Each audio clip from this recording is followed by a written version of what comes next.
So welcome to you all.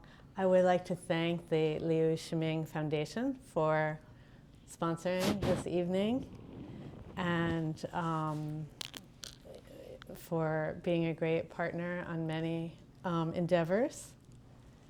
And also I want to thank the Blaustein School of Planning and Public Policy for allowing us to use this beautiful auditorium.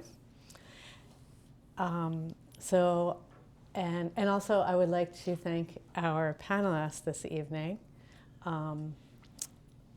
Maëlle, and we're going to be hearing their introductions later, but Maëlle Abel and Michi and Chat Chavieso will be joining us after Rich's talk for a conversation.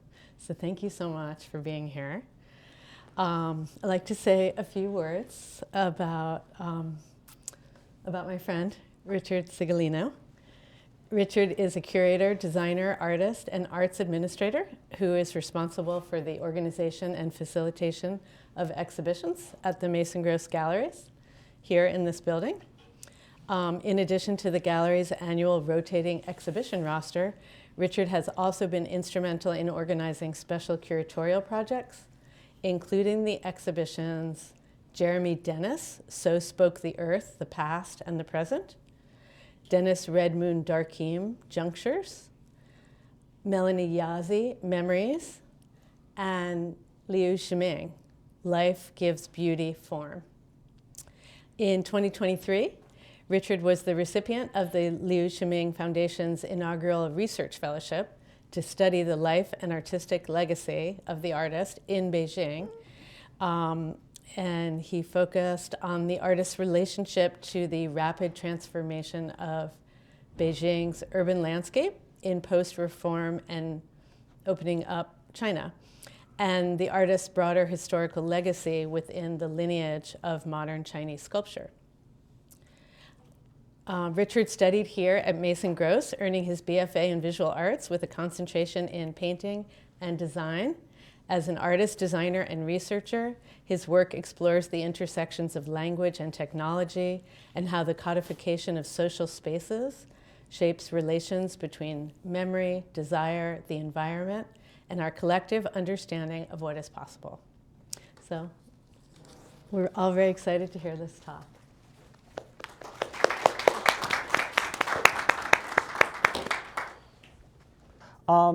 Thank you, Jackie, and to Poikang, Maëlle, members of the foundation for hosting the talk tonight. And thank you to Chat, Michi, for sitting on the panel tonight. So as mentioned earlier, the subject of my talk tonight is going to focus on the modern Chinese sculptor Liu Shiming. And what I'm hoping to do tonight is look at some of the history surrounding the time period in which he was walking in Beijing, and use it as sort of a backdrop for a deeper exploration of the artist's urban subject matter within his larger body of work. I'm not an art historian, so I'm coming at this as a little bit more of a cultural worker, curator, and as well as a independent maker. But having had the opportunity to get to engage and interact with much of his original works in clay, both while curating the Life Gives Beauty Form retrospective at the Mason Gross Galleries in the fall of 2023, and in my subsequent trip to Beijing, I've developed a deep appreciation for the artist practice, getting to review countless sketches, newspaper clippings, manuscripts, and other materials in addition to his original works. And I hope that I can share with you all some of the things I learned and some of the new appreciations and insights that I've developed from his work since then. So some of you may be familiar with Liu Shiming's work from Life Gives Beauty Form in 2023.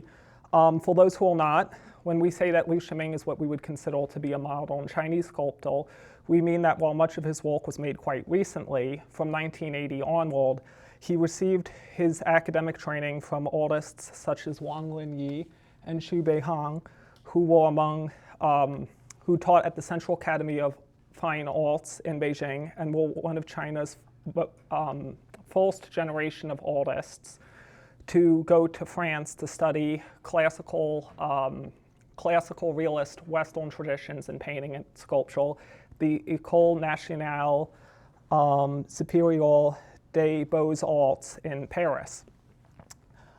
Wang Linyi studied there in 1931 and Xu Beihang a little earlier in 1919.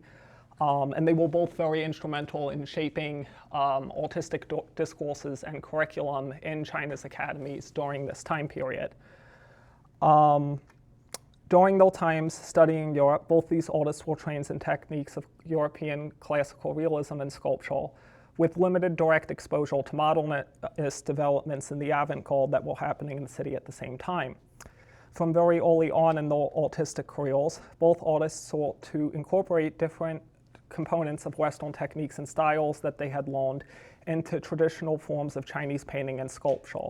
Sometimes they would lean more heavily into traditional forms of making within China, while at other times they may seek a formal synthesis between some of the figurative traditions they had learned in Europe and more traditional means of making, either in material or formal elements. At other times, they might lean more heavily into the French academic traditions that they had learned formally, but use these techniques to depict Chinese literary and historical subjects. What's very important, I think, in understanding these artists and the influence that they had on academic art at this time, was that in attempting to make this synthesis of styles, they were doing so within the context of a lot of political upheaval, both with the onset of European colonialism and the invasion of China by Japan during World War II. And I think there's a theme that comes up in both of these artists' work that we can later see in Liu Shiming's work a bit, which is an effort to respond to or interpret modern times through the lens of tradition and historical illusion. It's hard to find examples of these artists' works online, but if you look for their names or work in, or the titles of the work in Baidu or a lot of Chinese research journals, you can find a lot more reference images and writings about their work and biography. So I've included their names and most of the titles of the work in Chinese as well as in English. So to start things off, I wanted to start off with Xu Beihang. This painting, The Foolish Old Man Removes Mountains, was inspired by a classic Chinese fable about an older gentleman who is frustrated by a set of mountains that are isolating his home and making it difficult for him to get to the nearby town. So he starts digging away at them by hand and eventually employs family members to do the same. Many neighbors think this is a foolish and insane undertaking, but eventually his grit and determination sort of moved the heavens to carve a path out of the cliffside for him to come through. And this is interpreted by a lot of modern scholars of his work at this time to sort of be sort of a call for national resilience in the midst of a lot of the wars and upheavals that are happening during this time. Likewise, if we move on to Wang Linyi's work here, this is another representative work that he's fairly well known for in China, Yu the Great Taming the Floods. Yu the Great is considered one of China's first founding kings from the mythic Xia dynasty, which is considered the first dynasty in China. And there's a very well-known story around him sort of taming a series of floods that would devastate the country. And this is sort of seen as the beginning of Chinese civilization within this story. So at the same time, many scholars of his work have likewise interpreted this depiction and relief as an evocation of China's long history as a sovereign state, as well as a call for its salvation in the face of modern calamity. So having attended China's prestigious Central Academy of Fine Arts during the Republic period as first one of the first students to be trained under these artists, Liu Shiming's journey into sculpture begins with this tradition in mind, walking at once looking forward, backwards, within and without. Artists walking from within this school of thought sought to find a synthesis between Western and Chinese styles, while understanding that sculpture could be a powerful means of addressing political themes within their times. Additionally, with the ascent of the Chinese Communist Party to power in 1949, the ways in which artists were able to work increasingly came under the control and direction of the state, and art was understood to necessarily solve the party's revolutionary objectives. It's at this time that Liu Shiming finishes his last year as an undergraduate at the Central Academy of Fine Arts. These are two representative works from the artist's early practice that he's very well known for at this time. On the right, you can see a rough clay sketch for what was eventually a much larger enlarged monumental piece measuring the land, which responded to China's land reform movement. For those who don't know, this was where land was redistributed from wealthier landlords to the peasants who had worked the land. So this piece was kind of commissioned and eventually selected for enlargement, responding to that theme.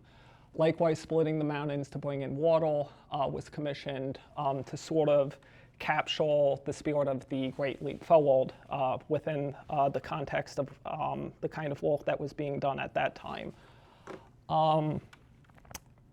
So, following this, Liu Shiming would continue his work at the Central Academy of Fine Arts as a graduate student, where he would work very closely with his mentor, Wang Linyi. And this would start off a very long career of him working on public monuments in a largely socialist, realist, and style for many years. He had worked on a number of notable monuments, including the monument to People's Heroes in Tiananmen Square. However, in the midst of what looked like a flourishing art career within these contexts, the artist did the unthinkable at the time and requested to be transferred to the rural province of Henan, where he taught at a local college, Kaifeng Normal College, teaching sketching. The decision was considered to be highly impractical at the time by many of his peers because the decision to move locations came with a significant pay cut to the artist's salary, and the opportunities for professional advancement within the context that he's working in also led for not as many opportunities to advance within his career. Many have speculated that this decision may have been motivated in part for his love for a local form of traditional opera in Henan, and also possibly by his infatuation with a famous singer and performer, Ma Zhenfeng, who was herself from that region of China and would perform there often.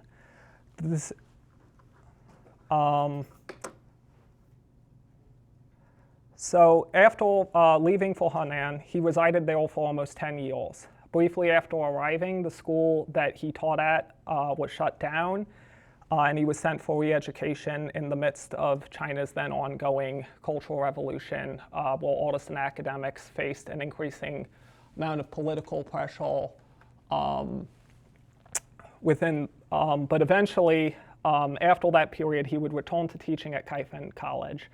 And after 10 years of residing in Henan, he would later return back to his home in Beijing to work at the National Museum of China. And initially, when he starts working at the National Museum, he starts doing similar monumental work to the pieces that we had looked at earlier. It's kind of hard to make out from the photograph, but this is sort of a relief sculpture that the museum had commissioned of a slave uprising from feudal times. So he starts off doing these kind of monumental rhetorical pieces at first, but from working there, he sort of transitions to doing a lot of other exhibition displays that would aid the collections, including this diorama of prehistoric peoples that we can see here. And eventually from there, in 1975, he transitions to doing a lot of reproductions of historical monuments. So it's worth noting that by the time he starts doing the reproduction walk, it's 1975. The Cultural Revolution is starting to wind down. In 1976, with the death of Mao and the arrest of a lot of his inner circle, the country starts to go through a lot of reforms. But Liu Shiming walking in the museum at this time is kind of special because during the Cultural Revolution, a lot of artists could face a lot of consequences for walking with traditional art. A lot of traditional artworks were destroyed in what was known as the campaign against the four olds: old culture, old customs, old habits, and old ideas. However, museum walkers, restorationists were largely exempt for this policy. Part of the reason for this was the way that the museum was understood as being an important means of contextualizing these artworks within a historical framework that emphasized the exploitative nature of the feudal societies that produced these. And so in the midst of this climate, there were still a lot of major archaeological excavations that are happening at the same time, and Liu Shiming kind of had a unique position as an artist, being able to work intimately with these things, reproducing them. Within the context of the museum at the time he was walking, originals of these artifacts were rarely exhibited. More often than not, they would be reproduced and then put on display. In a lot of cases, his colleagues in the museum would use cast-making techniques to do this. But Liu Shiming was kind of a unique asset to the museum in that his figurative training allowed him to reproduce a lot of these works by hand, which would prove useful in cases where works were either highly asymmetrical, irregular in nature, or otherwise have surface qualities like inlays or corrosion that might make it dangerous or risky to reproduce them through mold making without damaging the original copies. So here we can see on the right, this is a reproduction the artist had made at the time, and on the left, we can see the original. Some other works that he had sort of worked reproducing at the museum. This Han Dynasty storytelling figure we'll revisit a little later on in the presentation. Okay, so as we said, by 1976, the country starts to undergo a period of reform, what's known as the Reform and Opening Up period, where restrictions on artistic expression start to be loosened a little bit. Flow of information from the outside starts to come in. Artists are exposed to artistic influences from abroad. And at the same time, there's a huge influx of foreign investment and capital into the country. And in the midst of this, Liu Shiming's invited back to Kaffa, this time to work maintaining a small electric kiln. He's invited by Jin Feng, who's an esteemed printmaker who had formerly been disgraced during the Cultural Revolution. But at one time, he had been one of the most influential people in the early post-revolutionary Chinese art world. So at this point, Liu Shiming's journey into his more self-expressive personal creations that he's more well known for begins. Having the opportunity to work with this small electric kiln without the university, he now has a unique freedom and means to be able to make many of the works that he comes well known for at this point. So I want to talk for a little bit about sort of what's happening in the city as he's coming back to Beijing, because I think it's important in kind of understanding how his work is historically rooted. So a lot of the changes that came with the Reform and Opening Up period created changes in the economic and political environment that brought with them major changes in the visual and social fabric of cities at this time. For one thing, many of China's sent-down youths, young educated citizens, often from urban areas of the country, who were sent to the countryside to learn from the rural peasants under Mao, were now allowed to return to the urban centers of the country to reunite with many of their families that they had left behind. At the same time, with a new influx of investment, particularly into the urban sections of the economy, manufacturing in the city centers started to grow, which drew many rural villagers to migrate to the cities in search of work. The resulting boom in the urban economy paired with a lot of people coming back into these cities, placed a considerable strain on an already limited housing supply from preceding decades, which prompted a rapid expansion of the city's built environment, which was considered unprecedented in its scale, speed, and ambition at the same time. So during this period, the artist is essentially, this is basically sort of the environment that the artist is walking in when he starts making most of his personal work. And in many cases, these would be small-scale works made out of clay, either unglazed or lightly patinaed. Much of the work that he produced was made with the intent of capturing the times in which he lived through the representation of his daily lived environment, often with an emphasis on depicting members of his community, especially from marginalized backgrounds. Liu Shiming primarily worked from memory, reflecting on personal experiences that stuck out to him in his diary, often making repeated sketches and then eventually making them in clay. Sometimes after which he would make the same subject over and over again, almost as if he's repeating the same phrase to himself in an effort to recollect or understand it. So, worked in memory. Other works that the artist, so oftentimes these memories would be pulled from his experiences in the rural parts of the countryside, such as Henan. Other times they might refer to his personal experiences, including those when he was being sent for re-education, along with many of his colleagues from the academy at this time.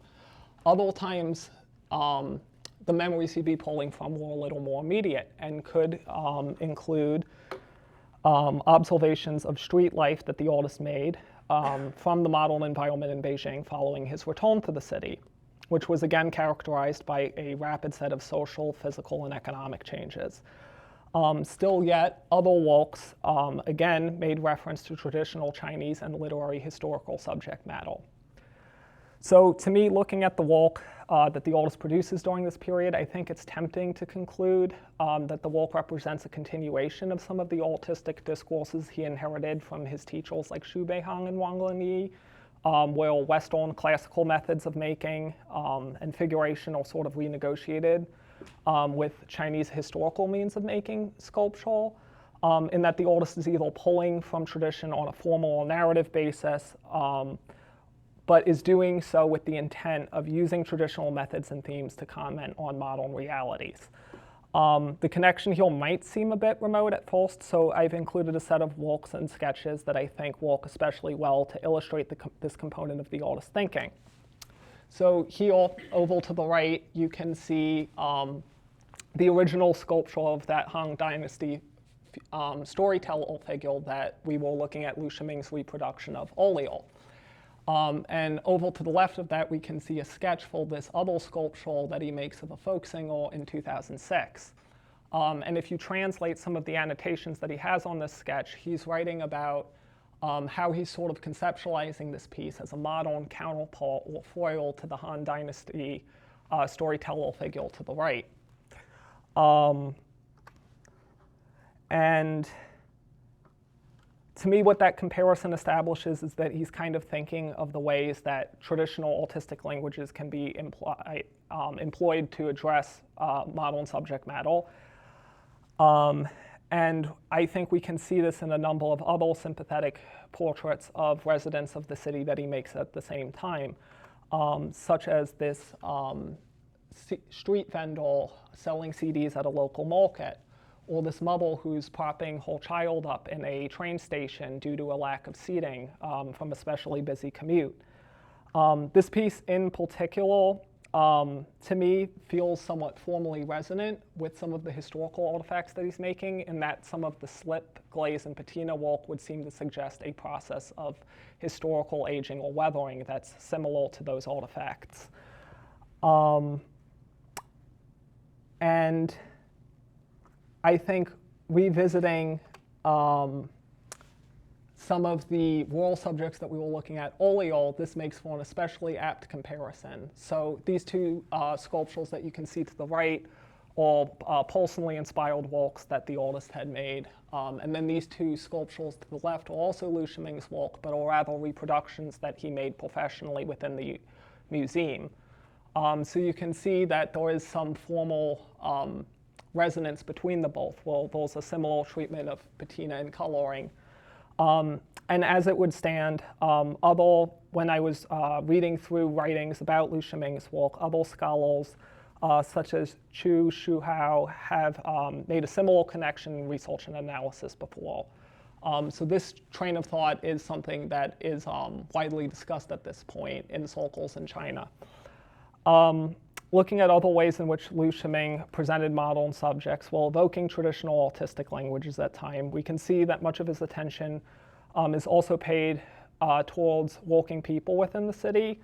And the occupational status of many of these workers also could be seen to reflect some of the demographic and economic changes in the city that we were discussing earlier. There were, for example, these portraits of construction workers that Liu Shiming would often write about in his journals. In his writings, we can see that he would often describe these workers as migrant workers. Within this historical context, that would mean that they would have come from the rural areas of the country, such as Henan to Beijing, in search of work like we had discussed before. And what's kind of interesting when I was doing some background reading about this is that there's actually a classification in residence called hukou, which categorizes residents as either being rural or urban. And this was often something that was determined by the household that you were born into. And in many cases, there was an underlying assumption in that rural residents could kind of fall back on their land as a means of income. So often the kinds of social services and safety nets that were available to them were less lavish than rural residents. And because of this, a lot of rural residents would come to the city, often taking on more dangerous forms of labor. In particular, one that's noted a lot is construction work as a means of supplementing their income. So looking at another set of workers that Liu Shiming captures in portraiture at this time, we can see from titles that were provided from the archive of some of his works that he's also made these portraits of sent-down youth who are working as street sweepers. This is a common scene that you'll often see in a lot of Beijing streets where people will be employed to clean the streets with brooms like this. And again, looking at the titles of this work, this could be seen to suggest again that this is another group of people who are returning to the city at the same time that Liu Shiming is. Going over to reviewing more of the artist's sketches, we can see a sketch that the artist made of several figures with baskets and various instruments. And we know by the way that he's annotated this sketch that these are street vendors from a traditional hutang neighborhood in Beijing.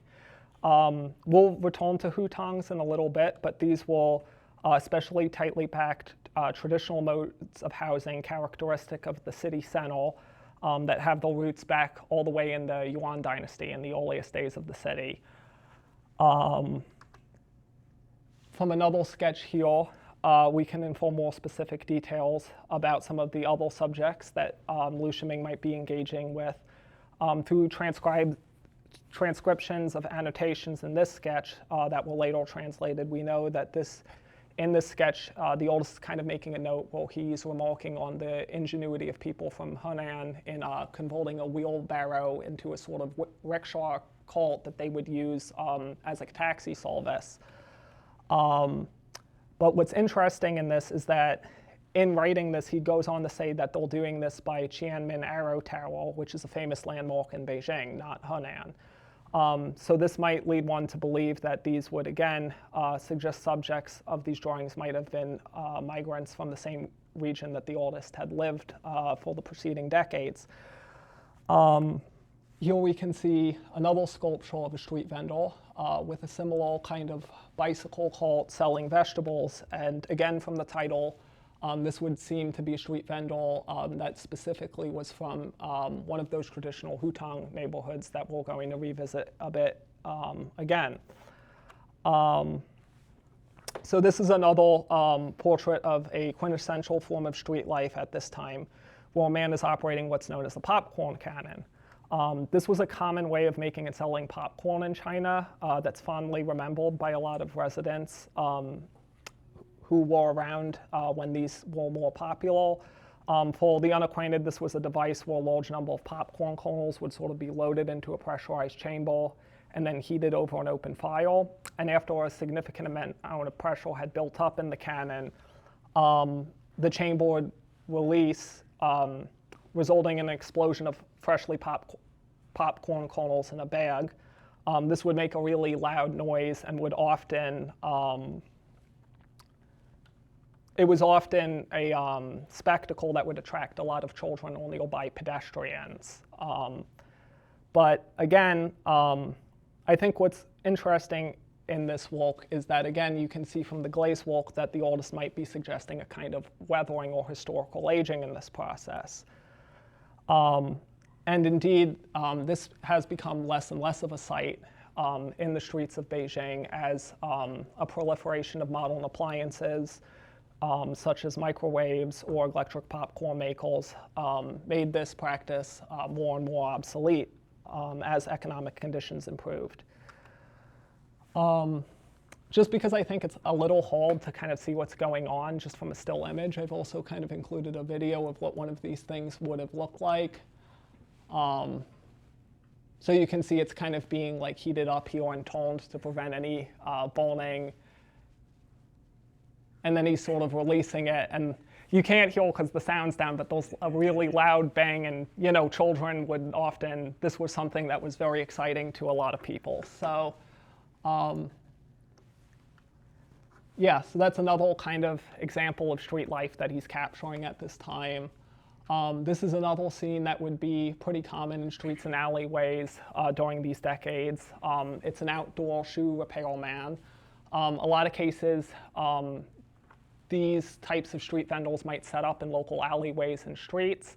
But again, what's interesting to me in looking at this work is this is a practice that again starts to be threatened by a proliferation of modern conveniences, right? As the economy improves, things like shoe repair in a lot of places start to become less and less relevant to people.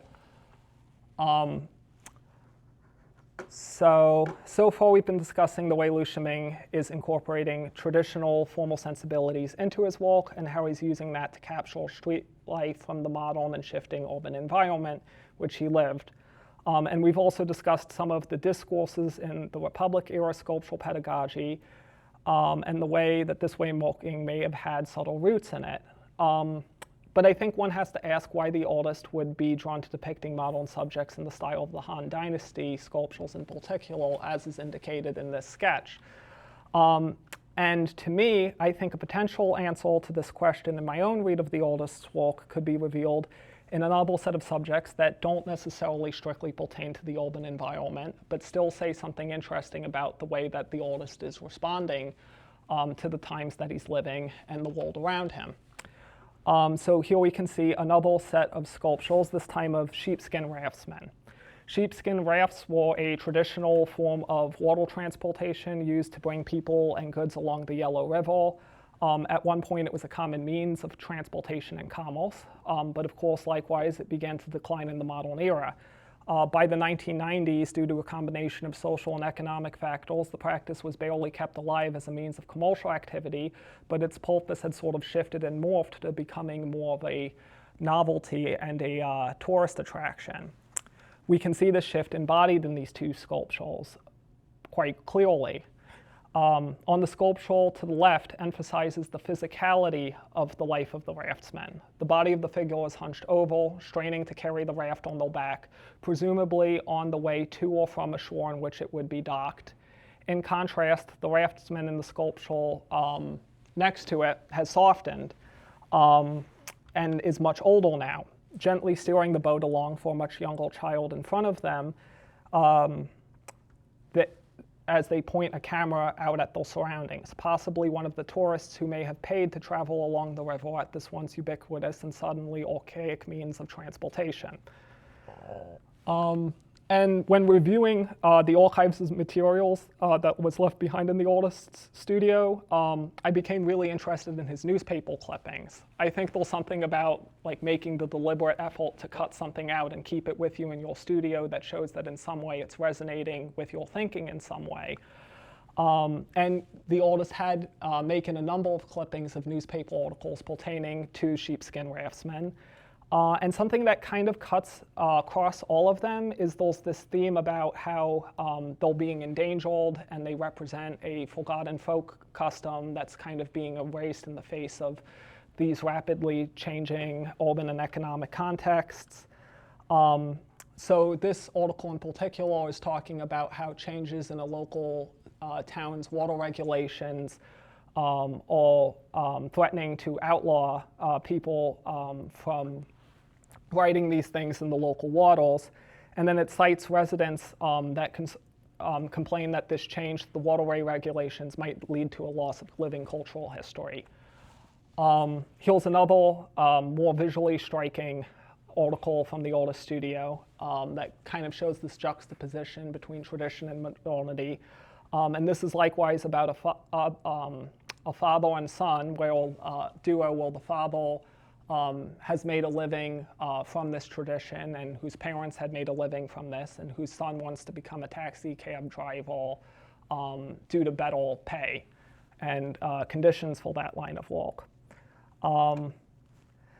And looking at this clipping here, which isn't necessarily of the same subject, we can again see that the artist is preoccupied with both the loss and transformation of visual landmarks in traditional aspects of the urban landscape and their juxtaposition within new modern contexts. This newspaper clipping shows a photograph of a street sign with a horse yoke on top of it. And as it would suggest in the article, the horse yoke is a sort of colloquial means of advertising horseshoe repair services. But at the same time, the text underneath it would seem to contradict this, instead advertising television repair services in its stead. And the article then goes on to elaborate that this is, again, a shop that's owned by a father-son duo. And while the father had traditionally offered these horseshoe repair services, the son is sort of helping him in his business by taking on television repair work at the same time. So while the aforementioned interest in tradition from the Republic era that Liu Shiming was trained under, his extensive professional experience as a museum restorationist certainly contributed to his desire to imbue his works, I think, with a sense of history. I think that his specific resonance with the funerary sculptures of the Han Dynasty, otherwise known as Mingqi in particular, may have had a particular thematic and poetic resonance with some of his interest in modern street culture. Sculptures like the Han Dynasty storyteller figure that we've been looking at previously were often included in burials with the belief that these sculptures would act as a kind of surrogate for real possessions of the deceased that they would later bring on with them into the afterlife. In addition to performers, servants, animals, and small models of domestic objects, the dead were often also buried with scaled-down models of buildings that they presumably owned before passing away. As this other article from the artist studio explains, these buildings were not only important vessels for memory for the dead, but also important vessels for memory for architectural historians, who had an extremely limited understanding of the physical characteristics of Han Dynasty architecture, aside from these small ceramic sculptures. This was mainly due to the fact that these buildings were primarily made of wood, and as such, hundreds of thousands of years of fires, natural disasters, wars, and the natural progression of time would slowly erode away at these things well before there was a thorough means of documenting their appearance otherwise. So to me, these sculptures are another hint of the artist's style and subject matter being rooted in this tradition of sculpture. And the artist likewise made several similar sculptures of miniature houses that would seem to have some form of resemblance. Many of these sculptures, again, drew from the artist's memories from his time in the rural areas of Hunan. But this mode of sculpture's function as a means of preserving vanishing material record of architecture can also be seen reinterpreted through a modern lens in several of these pieces. Oh, sorry. So these are some of the examples of the courtyard houses that he made that are kind of formally resonant to this. And these are yet still some more that I think take on a little bit more of a modern meaning and speak to that function of preserving architectural history. So the sculpture all the way to our right from the title would presumably suggest to be a group of soldiers repairing a house that was damaged in the Tangshan earthquake, which was a major natural disaster that destroyed many people's homes in that region, to a lesser extent in Beijing in 1976.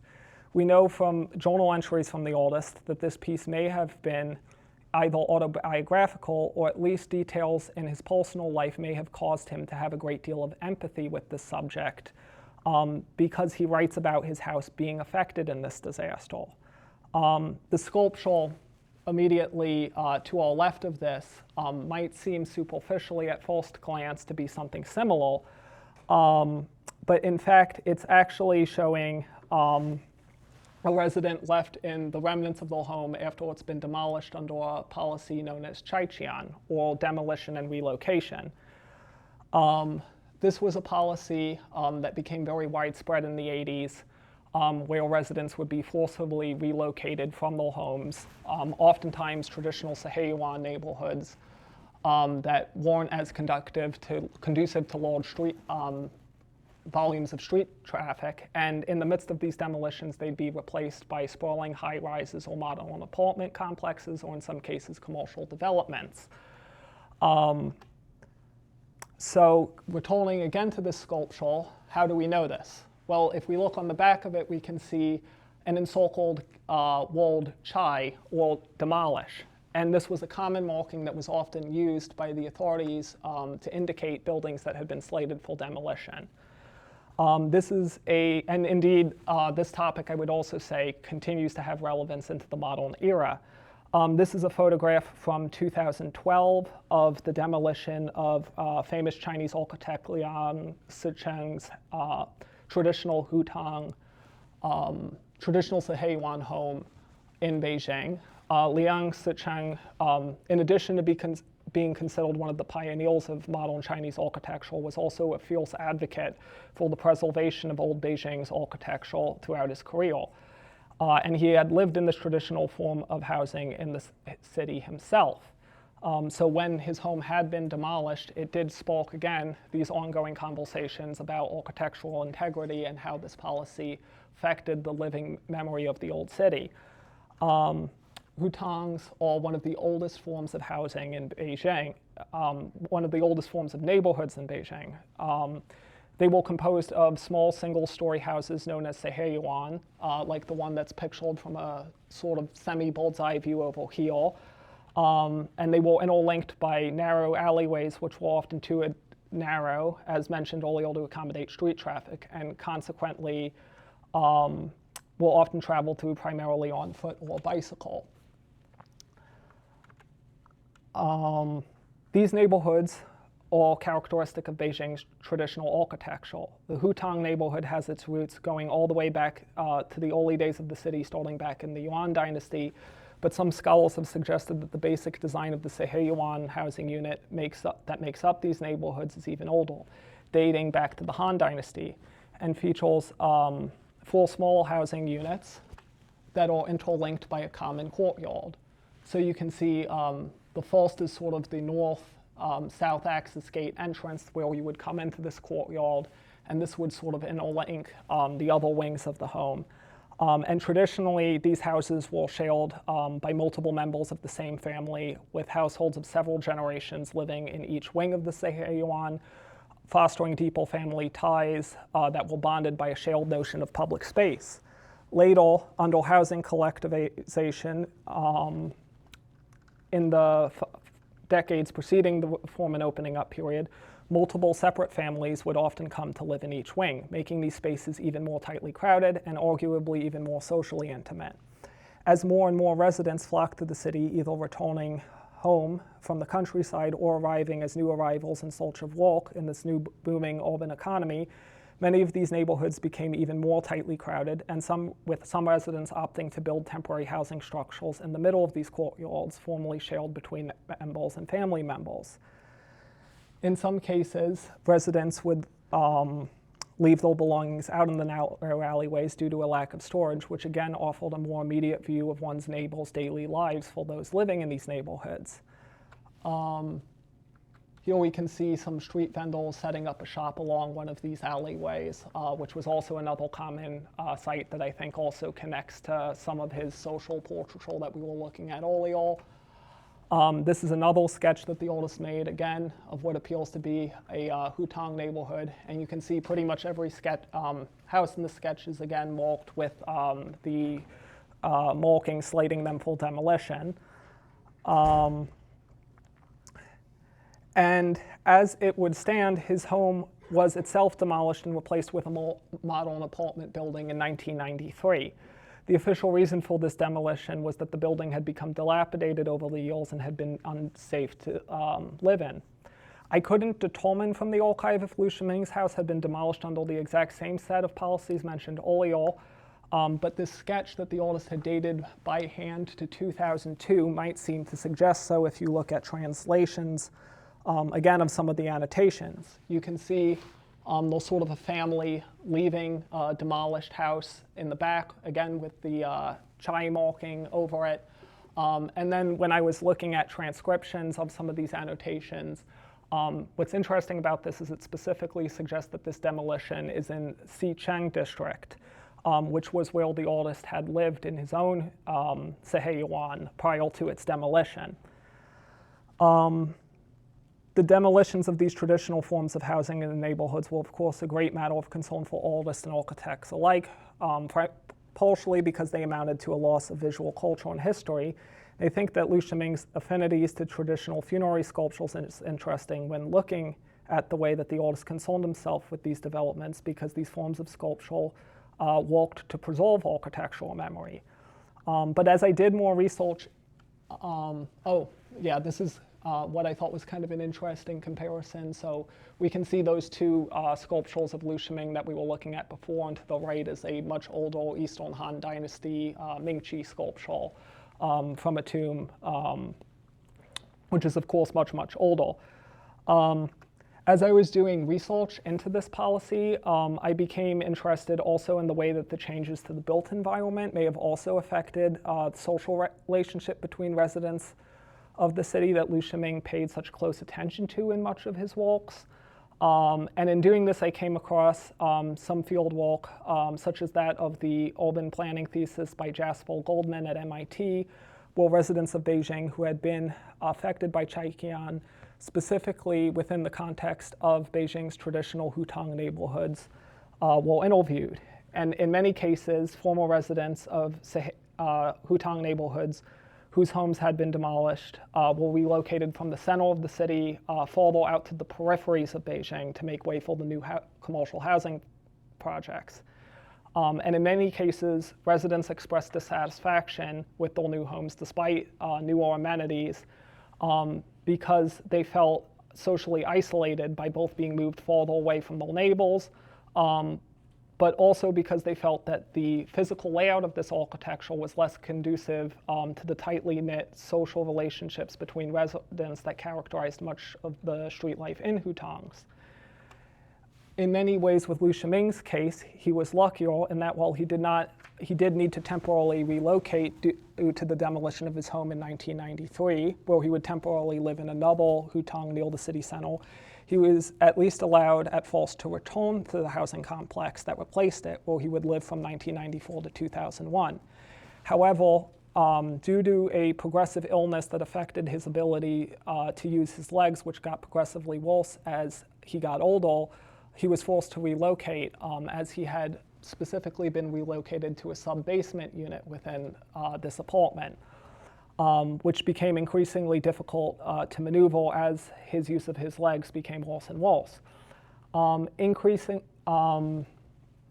This eventually prompted the artist to relocate again to a suburb in the northern periphery of the city in 2001. So you can see in green, this is sort of like his original residence, which is very close to the Beijing Central City, the Forbidden City, and a lot of traditional hutongs are located here. And then later on, he has to relocate all the way up to the northwest. And he only, from interviews we have with family members, it would seem he only lived there for a very brief time of about 6 months. But the specific reason for him relocating again, this time to Chaoyang district, which is a bit closer, if not quite as close to the city center as before, was that him and his wife felt incredibly socially isolated by this move. So in some ways, they all expressing a lot of the same concerns that residents who were forced to move to the peripheries were expressing at this time. So looking back at the work Liu Shiming produces and looking very carefully at the dates of creation, I think you can also see the way that this story begins to affect his work at this time. We can see from the sculpture of an apartment building that's created in 2000 that he's treating the subject matter much in the same way that he's treating the sculptures of more traditional modes of housing before, both in terms of his formal treatment of the subject, but also in his treatment of public space. This piece was made after the artist's relocation back to the new housing block that replaced his Seheyuan home, and yet it's still emphasizing its capacity to foster community and the way that its shared spaces could be activated and come alive when used by residents in a similar fashion to some of his previous sculptures. Returning again to the sculpture of the demolition we were looking at earlier, we can see that this is made in 2002, after the artist relocated to the suburbs. And we can also see that he doesn't really start making sculptures of traditional Seheyuan until this relocation as well, with this sculpture being made in 2005. We can also see that the artist makes an interesting shift where he starts to make a series of self-portraits that feature his private living space while situating himself within it. Looking at the dates of creation from this series, what's interesting for me, because for one thing, they showed these spaces as being activated, while previous works had showed these spaces being activated by a larger community. The first two iterations of this sculpture, these sculptures show the artist activating an architectural space in isolation. We can also see from these first two iterations of the sculpture that the artist would make many of, that he's in what appears to be a bird's nest. And looking back at some journal entries, in particular one from 1999, we can see that he explicitly wrote about this. And part of the inspiration of incorporating the bird's nest into this piece comes from an anecdote that the artist remembered where he observed a small bird that he had in a cage being fed by another bird from the outside. And this moment of mutual care inspired the artist to release the bird from the cage, after which it flew out to a nest outside of his apartment.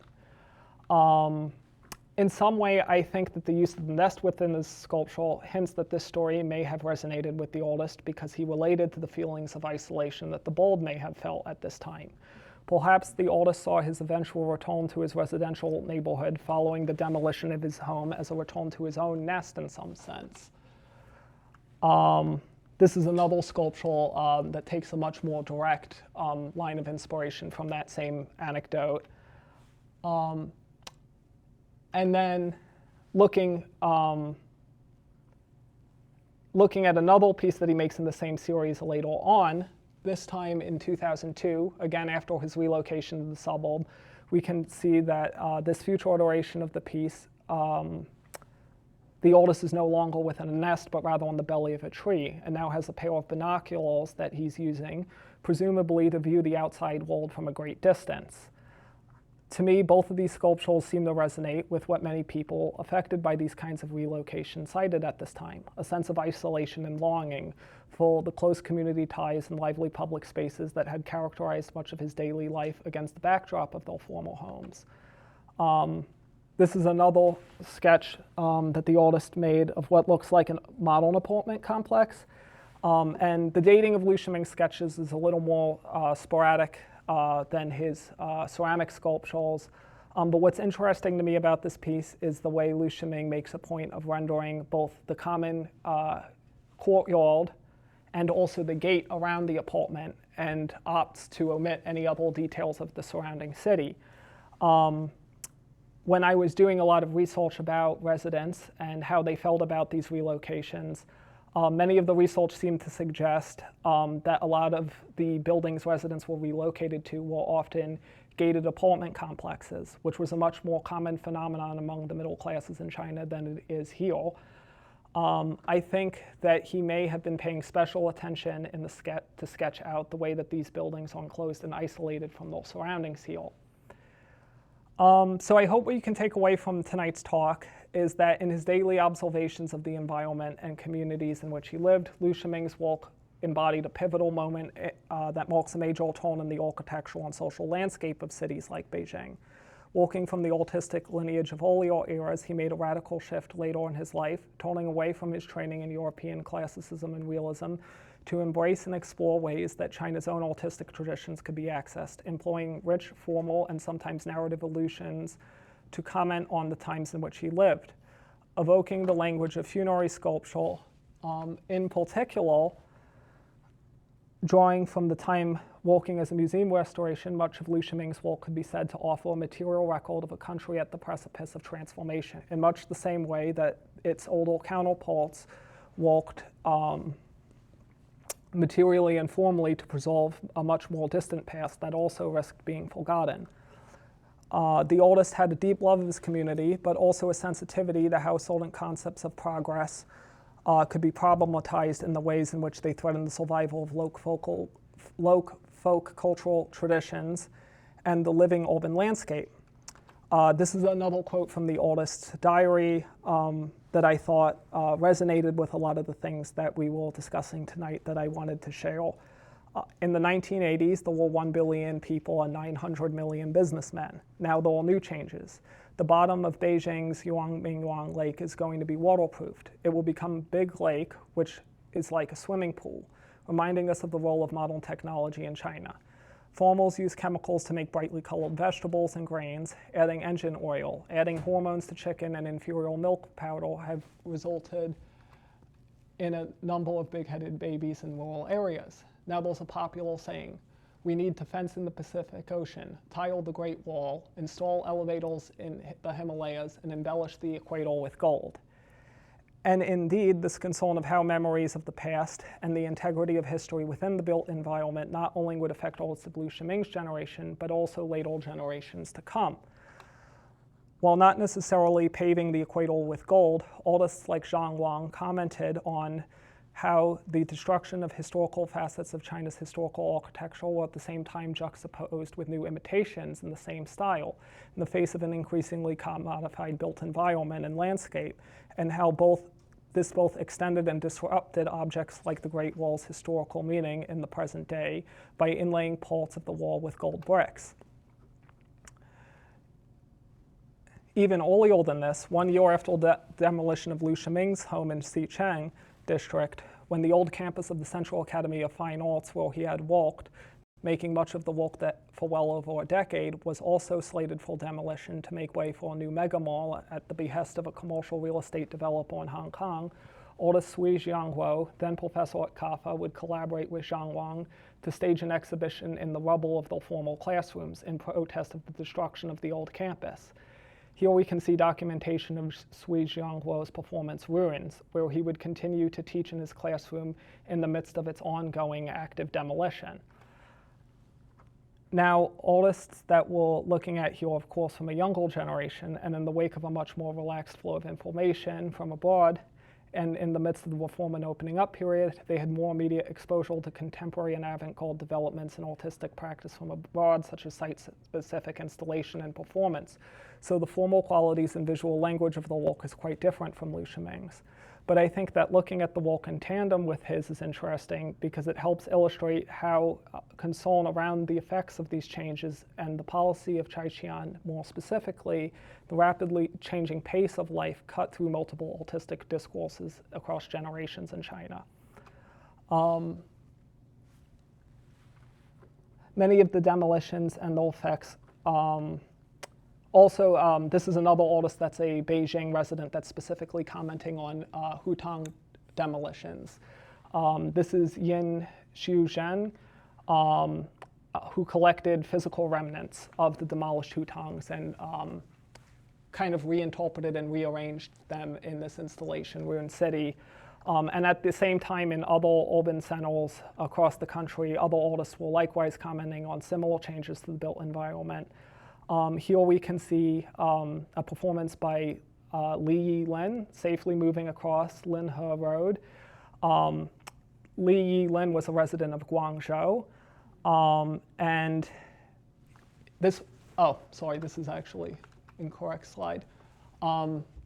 Yeah, as he would, essentially what this performance entailed is the artist is building a wall out of cinder blocks and gradually moving it across the road, simultaneously disrupting street traffic and the daily pace of modern life, while at the same time possibly commenting on the way that rural residents in parts of the city that had formerly been farmland began to be boxed in by a rapidly growing urban landscape that in many cases would close residents in physically. Zhang Dali, meanwhile, used photography to document the dissonance in the city's landscape, exploring the junctures and rifts between the old demolished neighborhoods, the commercial developments taking their place, and at times the remnants of the traditional city that were still spared from these changes.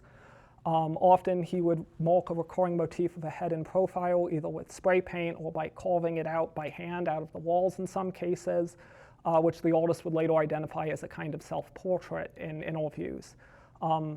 I think the artist is perhaps trying to relocate themselves in the midst of these demolition projects that would otherwise bring with them a sense of isolation and erasure. So when I was going through Liu Shiming's sketches, I found another that I thought captured a similar juxtaposition, where you can see something similar perhaps. It might be a bit interpretive on my part, but I thought this would be an interesting way to sort of end the talk for tonight. So you can see in the foreground that what looks like a bunch of smaller traditional housing units characterized by curved gable roofs, shrinking in the midst of what looks like a much larger high-rise building or monumental piece of architecture in their midst.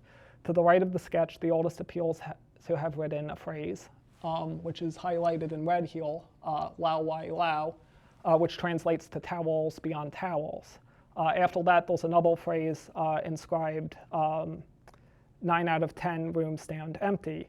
While the latter might be an indication of relatively unoccupied and dispersed inhabitants in this larger building, when I was trying to translate the former phrase, I found that it's actually an expression that has its origins in a famous poem at an inn in Hangzhou by the famous poet Lin Sheng. The poem reads, roughly translating here, but beyond the hills, green hills, beyond the buildings, buildings, to the song and dance of the West Lake, when will there ever be an end? The warm breeze intoxicates the tourists who mistake Hangzhou for Kaifeng that fell. This is a poem from the Song Dynasty, and a popular interpretation of it is that it's a sort of tongue-in-cheek critique of Song Dynasty elites. This time, China had been invaded from the north, and the once capital of Kaifeng had been absorbed in one of these invasions. So they're sort of criticizing the nobility's focus on pleasures and decadence in the midst of the loss of the traditional city. And so the tourists in this poem are supposedly the nobility in this case, and the Tao, who've grown complacent in seeking pleasure in the south, and are too complacent to try to retake and restore the once great city that they had in the north, the towers and hills beyond those immediately around them as it would be. This, of course, begs the question, who are the tourists in this case? And is it the towers beyond the towers in the foreground that are actually being lost here? It may be a hunch or conjecture on my part, but I think that the tourists in this case may have been a more broadly aimed at a society in the midst of a climate of newly found abundance and also preoccupation with material wealth. Perhaps this is in some way a critique of consumerism and an expression of concern for what might be forgotten and lost in the midst of it. And with that, concludes the talk. So thanks, everyone.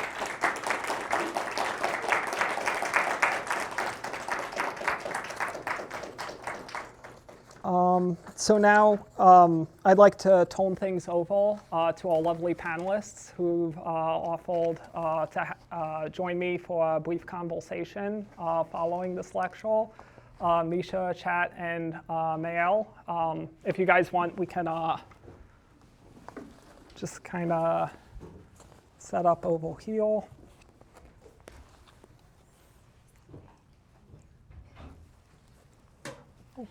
Oh, sorry.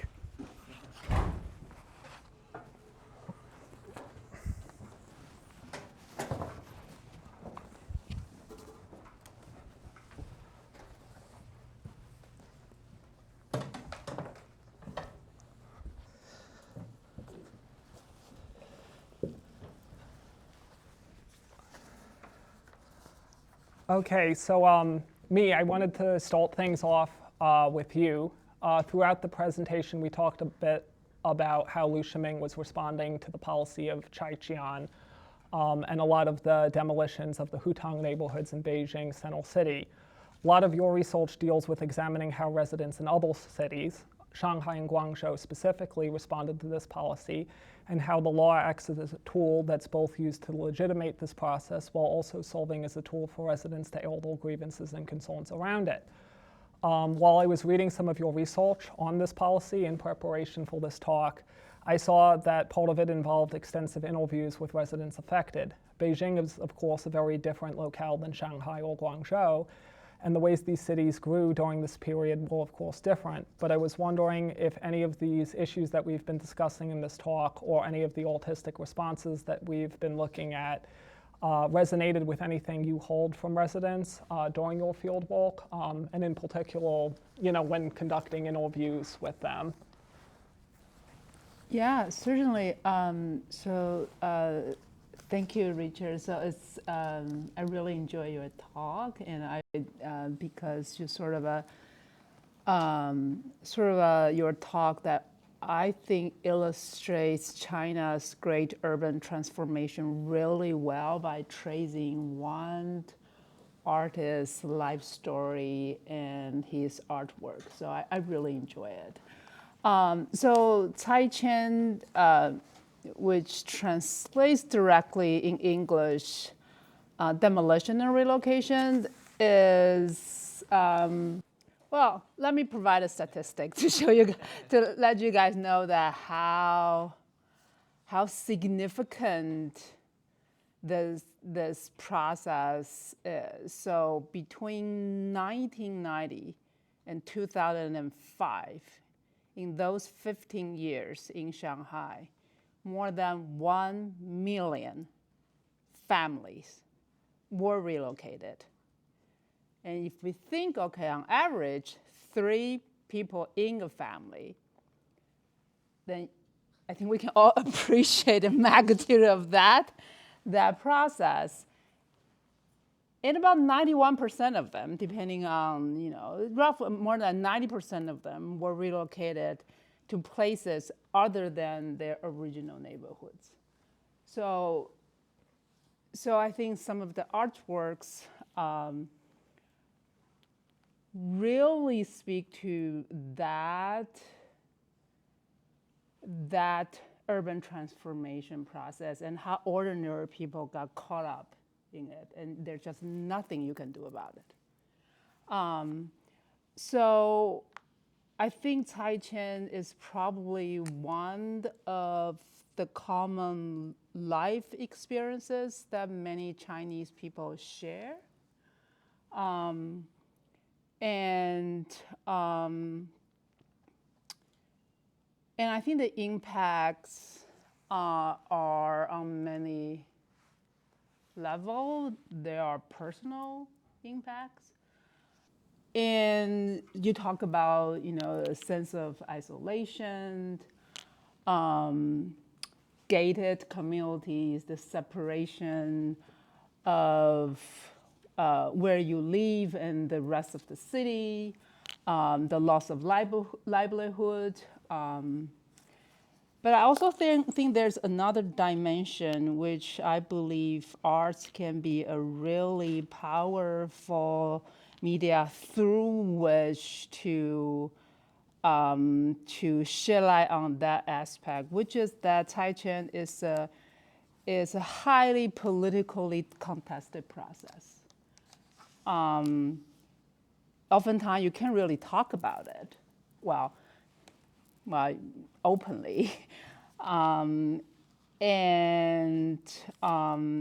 that's why I find, the way you use Liu Shiming's artwork, that's such a powerful way to speak to that process. So I think I'm going to stop here. Yeah. And I was also wondering, in your research in Shanghai, I know in Shanghai there's a similar phenomenon where there's another kind of historically characteristic form of housing, the Lilong neighborhood, and those also likewise began to be demolished, but of course the way they're kind of socially configured and their history is a little bit different.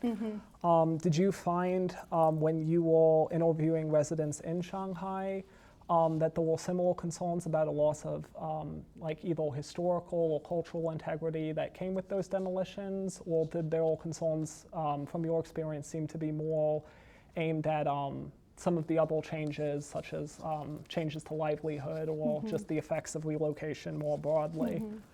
I think Taichen is a process that can affect people in multiple ways.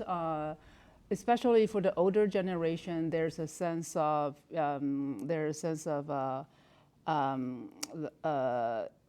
uprootedness, right? I have spent decades here, and now I am asked to go, and I think that sense of that something really, really important to me is lost, is amplified because of the hukou system, Richard, you mentioned. So in China, so-called the urban is always associated with what they call higher 素质, which if we translate it in English is higher quality. So the urban, the concept of the urban, the location in the city is always associated with something of higher quality. The rural, a lot of time, is considered as something backward. So when people are asked to move to the outskirts of cities, for the older generation, that is something, the impact is very deep. A lot of my interviewees, they actually welcome urban redevelopment because you show us some of the photos. And those living conditions weren't great. I think we should be careful. We shouldn't romanticize the living conditions either in Hutong or in Linong. So a lot of my interviewees, they welcome urban redevelopment, but they were extremely unhappy about how urban redevelopment was done, was decided. They were never part of the decision-making process. So it's the politics of urban development that is the problem. And of course, there are always winners and losers. When you got moved to the outskirts, and in urban studies and urban planning, there are plenty of empirical studies that have shown that people who got displaced, they are the losers because they need to pay more to commute to the city. You got a newer apartment, but you also need to pay more to property maintenance fee, right? You can run small businesses out of your homes, right? So the impacts there are multifaceted impacts. Yeah.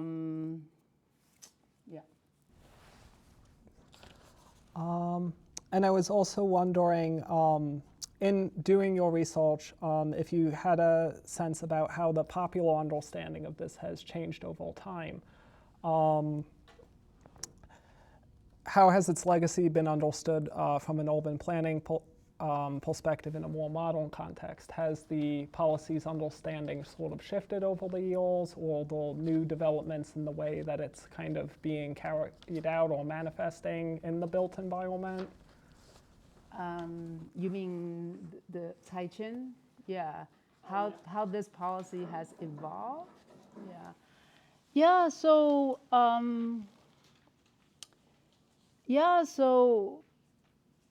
Well, in the early 1990s, the policy was really, so the policy was, you compensate people first, then you move people. And then slowly, the policy changed to you can compensate people monetarily. And then some of the photos you show, some of the works illustrate holdout residence, right? Or in Chinese, it's called nail residence, which suggests that some kind of force is required to move them, right? And then forced relocation became a thing that the local authority can legally use. And Taichen, I think in the mid-2000s, was officially recognized by the Chinese government as one of the most significant source of instability, social instability. So there was a lot of policy attention around Taichen. As a result of protests and resistance, compensation got better. Okay. There were a lot negotiation more possible. There were also a lot of regulations, laws, especially made in the late 1990s and 2000s to address sort of people's pushback against Taichen. However, you got to move. You may be compensated better, but redevelopment goes forward, right?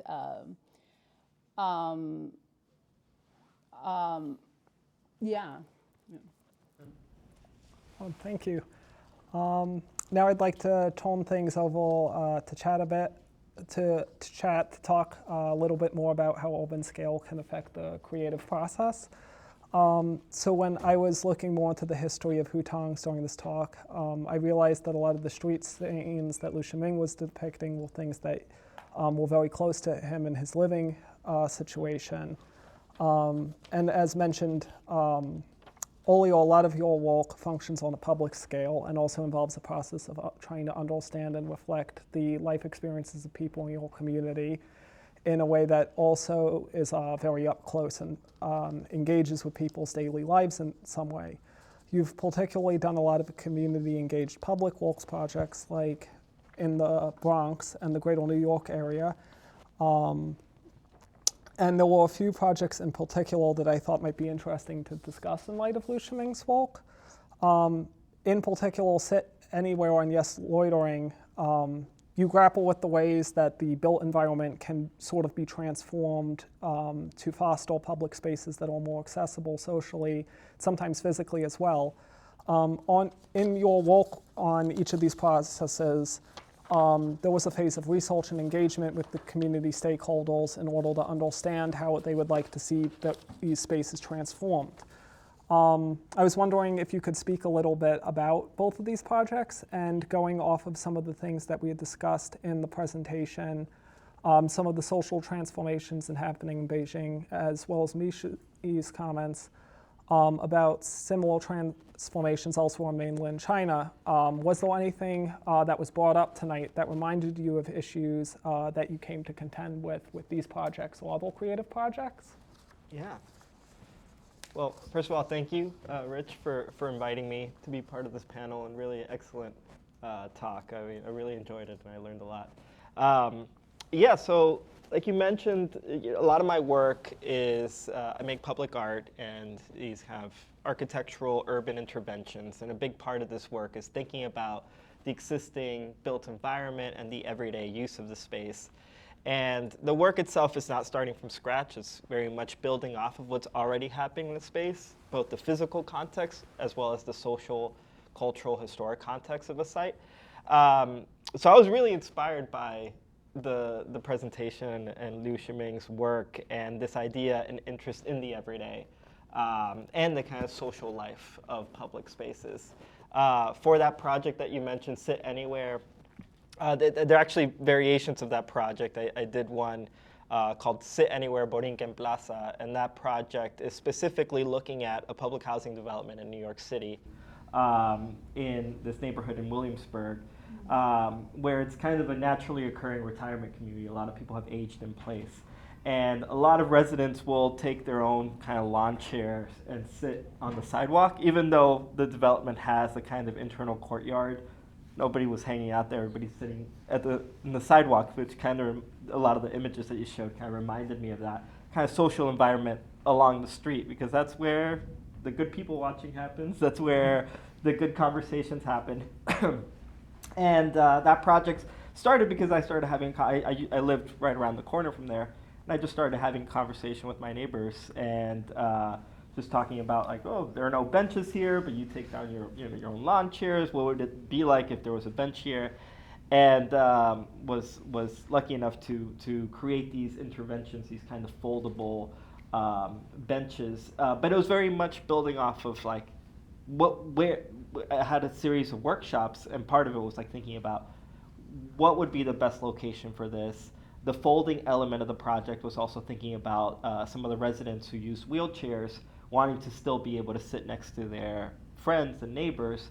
So yeah, I mean, the Liu Shiming's work and this idea of the social life, the everyday, acknowledging what's already there, but also kind of knowing that some of these things that he was documenting were going to disappear, was also something, it's also something that I am increasingly interested in, this idea of history and documenting these moments.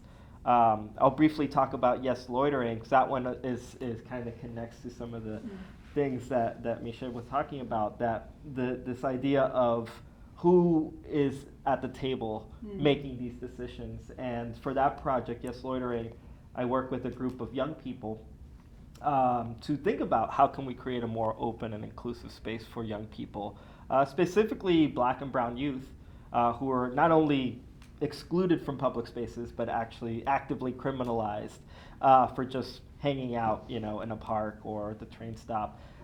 So the project was a research project, but also had some art objects that came out of it, like a sign that says the Yes Loitering sign. We created a website and wrote an article and had some public presentations.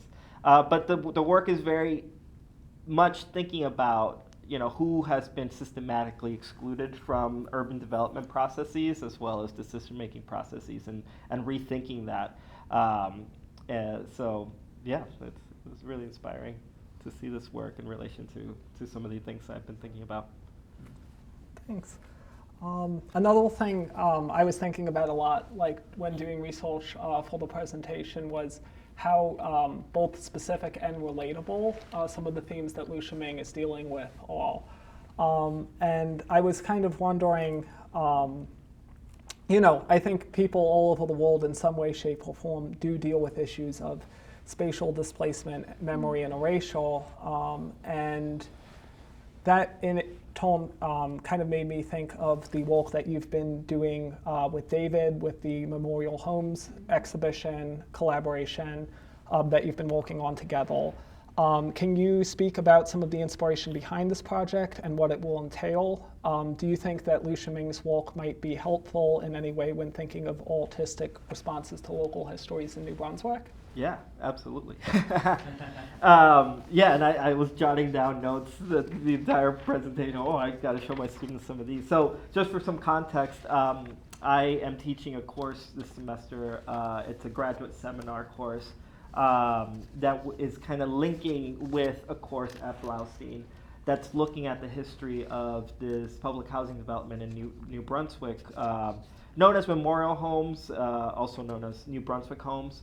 That was just a 5-minute walk from here, right by Memorial Parkway, right by the river. And it was demolished 25 years ago. Well, in August of this year will be the 25 years since it was demolished. And like many, it's got its very specific history. Like everything, it's very much specific to this context in New Brunswick, but it also parallels a lot of similar stories throughout the country of kind of post-war public housing developments that saw a decline for various kind of systemic reasons, and oftentimes blamed on the residents for kind of racist, classist sort of justifications that then ended up resulting in the demolition of public housing. In this case, with Memorial Homes, which was demolished in 2001, it was replaced with what's called the Hope 6 development, which is kind of a mixed income development. And it's also kind of similar sort of complicated, contested stories. I think it was in some ways some people kind of celebrated or welcomed the demolition of Memorial Homes. But it was the loss of a whole community. I mean, Memorial Homes was overcrowded, and that's because of a lack of public housing. Affordable housing, real affordable housing. And public housing offered one of the few places where people can, live and rent for, a fraction of their income. And even to the very end, even though it had all this bad press and there were real kind of concerns around public safety and things like that, there was still a long waiting list to live in Memorial Homes because of that. So I think this question of how do we document this history, something that's been lost, and how do we remember this? How do we want to? And we're hoping to interview some former residents as well as some of the policymakers and power brokers and stakeholders that were part of this conversation, and then eventually having an exhibition in the summer this year, which we're very excited about, and just thinking about what that might look like and how art that engages place, history, memory, housing, both contemporary and historical issues can do that. So all of the things that you were talking about and thinking about that everyday life. I mean, I think that's the part that gets lost in all these articles and the stories and about crime and this and that. I was just looking up some newspaper articles, and something that came up was like a bunch of young people stormed a police station to protest police brutality from the public. So there was an active community here that was really trying to fight for a better living standards, for more justice, and that often gets kind of lost in the story. And I think this is what's so beautiful about Liu Shiming's work, is that kind of documenting those everyday moments of both challenges but also joy, of memory. So yeah, it was very inspiring. Yeah. And are there any other personal works that you have made or working on that you see as being particularly in strong dialogue with his work? Yeah, I mean, I'll mention two projects. One that came to mind was a project called We Call This Place Home, that was done in New York City, in the Lower East Side, in a neighborhood called the Two Bridges neighborhood. That's right on the waterfront, and that area has seen a lot of rapid development. It's right by the Manhattan Bridge, and if you've been to New York, recently you might have noticed like a really tall tower right next to the bridge that seems very much out of place. And a lot of residents fought that building. It's luxury, market rate housing. And a lot of people were very concerned about, being displaced, and rightfully so. But what spurred that project, We Call This Place Home, was an article that came out in the New York Times at that time, it was like 2016 or something like that, where they were talking about this new development that was coming, but then they referred to the neighborhood as quote unquote so-so. And it was just like adding salt to the wound. Like, you're already building this luxury tower in this working class neighborhood, but then you're also calling the neighborhood so-so, like there's nothing there. Those are the types of things. And there's a whole vibrant community and such a vibrant, history of mixed cultures. And so the piece is a series of shapes that community members made to kind of claim that, like, we're here, this is our community. And we made over 116 people participated in these workshops, and we created a whole installation with these shapes. So that's something that came to mind, thinking about some of the work and the histories that you were talking about. And then one that I'll mention that I'm working on right now in New Brunswick, actually, is a monument to migration and labor. And what's interesting about that piece is also, again, thinking about, the everyday and how we're kind of building off of what's here, what people, the kind of aspirations. And at these workshops, it's been really interesting to, again, hear about the struggles, the real injustices, the real, stories of exploitation and fear, the real fear and hostility that we're living in right now towards immigrant communities, but then also people's sort of love for each other and community and family and solidarity and action and joy, and that kind of can coexist. And I think that's something that I also really admired about this work that you presented. So, Thank you. And now I'd like to turn it over to Maëlle.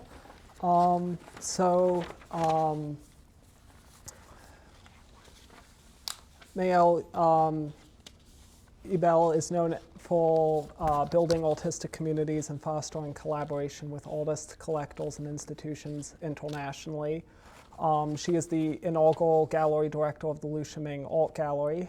And Maëlle, prior to your position at the Liu Shiming Foundation, you served as the gallery director for 13 years at Cezanne and Benetiers in New York, and Luxembourg galleries, where you helped shape their transatlantic vision while deepening their roots in the U.S. arts ecosystem. I was wondering, so having worked previously before then, before working at the Liu Shiming Foundation, you've worked in Europe and the US, curating exhibitions across a wide range of mediums, featuring a lot of really well-known artists like Nam Chun Mo, Frank Stella, Bernard Venet, Dorothea Rockborn, Nancy Graves, Jean-Luc Werner. And so I was wondering, I was reading a interview with you where you were sort of talking about your work with Dennis Asadebe's practice, and you speak a lot about how he's sort of figuring out relationships between technology and tradition. Are there any parallels that you see in the way Liu Shiming is responding to some of the character in the built environment, his everyday social landscape, and the way Dennis is sort of responding to relationships between technology and tradition? has working with Liu Shiming and looking at the ways in which he responds to these issues informed the way you look at Dennis's practice or any other artists that you've worked with?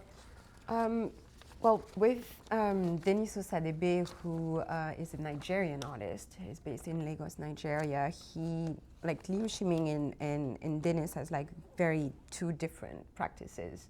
Denis is working around painting and some installation. Liu Shiming is more about, small gestural sculptures. So something like very intimate versus something maybe more like, trying to just like touch like as much as possible people through like the painting and so it's like I think it's a completely different approach for both of them, but they still have both of them still have this ultimate goal to preserve like a memory. So I like what you said about history, like trying to also like gather people around this notion of memory, history, the souvenir of something, and trying to preserve also like some social interaction and trying to build also like a new conversation about all those topics.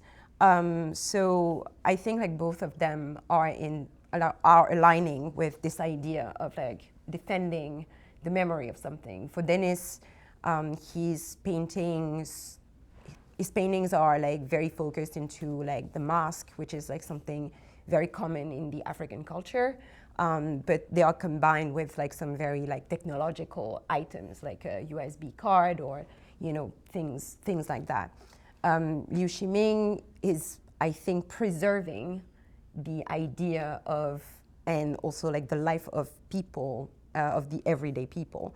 So he's like particularly depicting like a frozen scene kind of. So it's like two different approaches, but both of them are just like going in the same direction, preserving something that might be disappearing at some point. So I think it's interesting in that way for both of them. Yeah. Oh, thanks. Yeah, something I encountered with a lot of Liu Shiming's work is that there's a lot of historical and geographical specificity to his story. He's situated at a really interesting time in Chinese art history, where he's operating in a lot of really different creative contexts, and each has its own relationship, of course, with history and tradition, and Idol's relationship to the present. I found that his academic understanding of his work has offered a lot of inlets for me into understanding new layers and dimensions to each piece, and has allowed for a deeper appreciation of certain works. Yet at the same time, I think what's really beautiful about his work is that many of his pieces feel quite timeless, and I think that a lot of their beauty lies in their universality, that anyone can relate to a lot of them. Maybe they don't know the specifics of what they're looking at, but they can still access the work, and that there's a certain kind of feeling that's there. So when conceiving of ways to exhibit Liu Shiming's work, especially in conversation with other contemporary artists that often come from different artistic discourses, how do you negotiate between providing context and also allowing people to get a sort of cold read of the work and form their own relationship with it? So what I like about Liu Shiming is like I don't think you need like a very like clear explanation about what is going on in sculptures. It's quite obvious. So when you enter into conversation for like a contemporary exhibition, like you're trying to find like other ways also to approach what he's telling you through his sculptures. So what I think it's like very interesting to focus into other way of his like practice, like about like the materiality, like the porosity that could happen during an exhibition between two artists, like a contemporary artist and Liu Shiming. And so after that, like people can also like just imagine whatever they want. Like I think in the idea of an exhibition. As a curator, I have an idea, it's on paper, you have, the exhibition text, but you can do whatever you want with that. Either you can read it and, just like being like in what I want you to see, but you can also just like leave it on the side and having your own experience. And like that, therefore like that cold reading, as you're saying, is probably like easier for everyone, like, you know, like it's just a feeling. And then some people are just like doing like a cold reading, and then like they're going back to the exhibition text, and they found out that actually what they read during the exhibition, during visiting an exhibition, is actually exactly the theme of what we were trying to do. For example, right now, we just closed an exhibition with Linnea Gad, Breath is Everywhere, at the Foundation. The theme about this exhibition was about the porosity of the materials, because Linnea is a very abstract artist. She's from Stockholm. Also, like, I'm circling back about what you're saying about like the everyday life and the fact that all influences are at some point just like coming back to the same idea, to the same project. Like, you know, you're trying to just like build something new with like the idea of all those people. Well, Linnea Gad is from Sweden, so like, you know, the life in the archipelagos are very, very important for her. Like, it's very important in her practice. But like, there is nothing like particularly figurative in her work. Like, there is nothing, you know, it's not figuration, it's completely abstraction.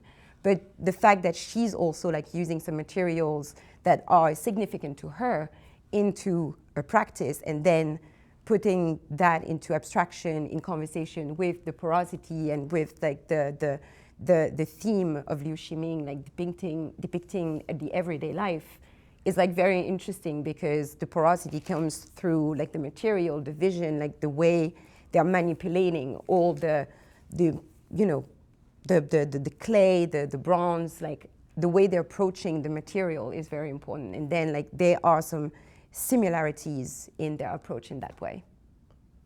So yeah, that's, I think, what is really nice about having like a contemporary artist and Liu Shiming entering into conversation, because it's just like enlarge what we can do and where we can go. Yeah.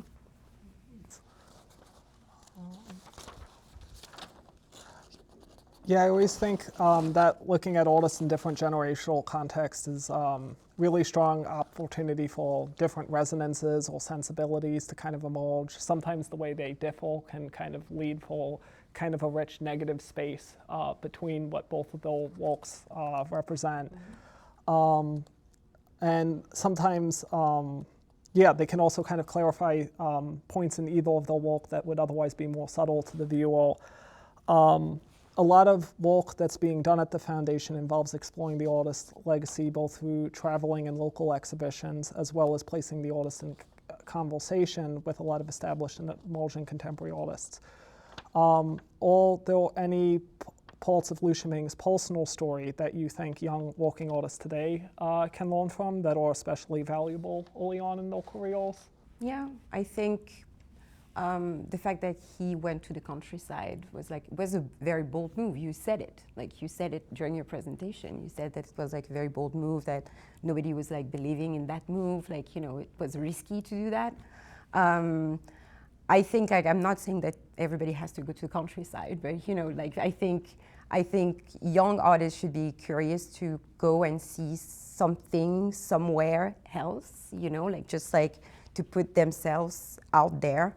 To just also like to go to museum as much as they can, even though they are like exhibition they don't want to see because they think they don't like the artist, or you know, like they have this very like distant relationship with this institution or this gallery or something. But I think like basically you have to be curious. If you're not curious, it doesn't work. And I mean, Liu Shiming is the proof of that, I think. You know, like he went from like monumental sculpture to like baby sculptures, like something very delicate and very like also domestic in some ways.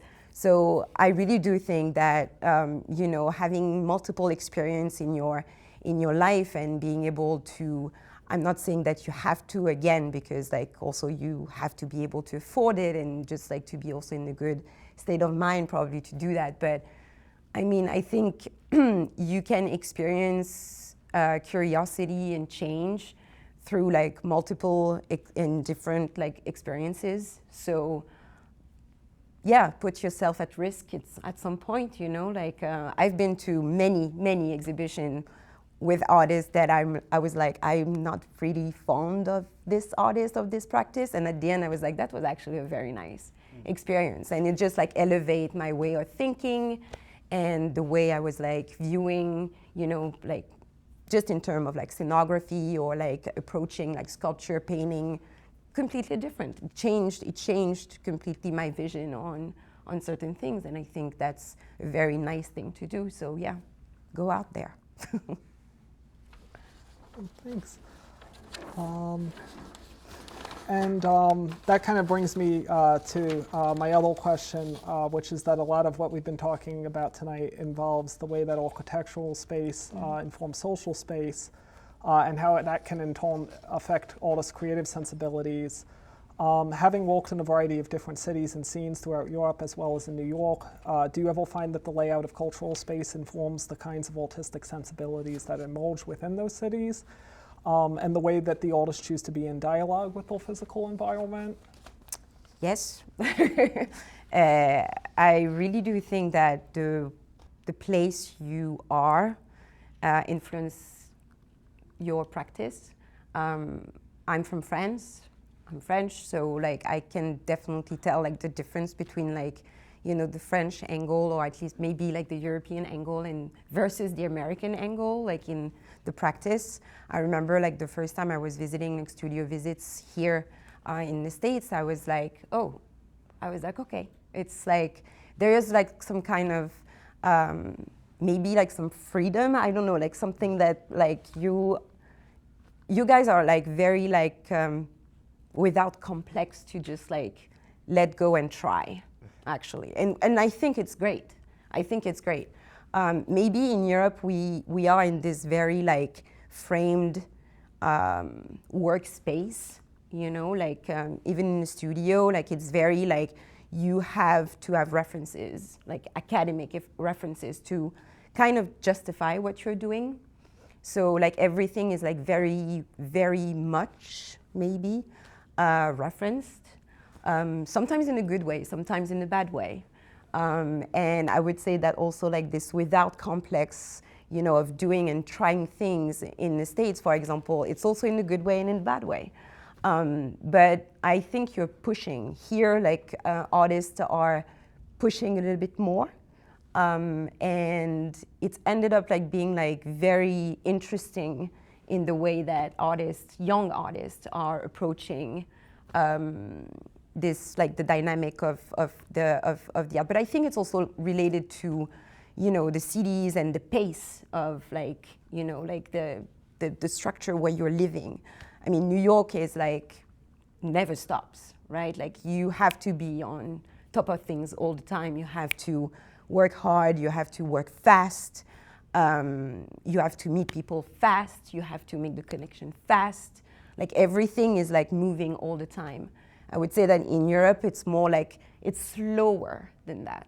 Like, you know, like everybody is just like, just take your time. If you're going too fast, it could be also something that people can be mad at you of, you know, like just like being like, oh, like they are too demanding, or it's too much right now. But here it feels like more like, okay, so that's the regular pace of the city. So I think, yes, there is like definitely something related to the environment you're living in. I think so, at least. Yeah, I don't know what, like, if it's the same in different fields, but like, yeah. Do you feel that way as well, or? Yeah, I mean, obviously I'm not an artist. I'm an urban planner and urban scholar, and we always say that where you develop theory matters, right? So, you know, the context within which you develop your perspective and your understanding of the life world matters, and that is usually a very effective way to challenge the dominant discourse. And I think Liu Shiming's artworks, I think is a great example that really, you know, make that point, right? from from the street, a perspective from the street level, shed light on those important moments in urban development history in China, and yeah, so agree completely. Yeah. Oh, great.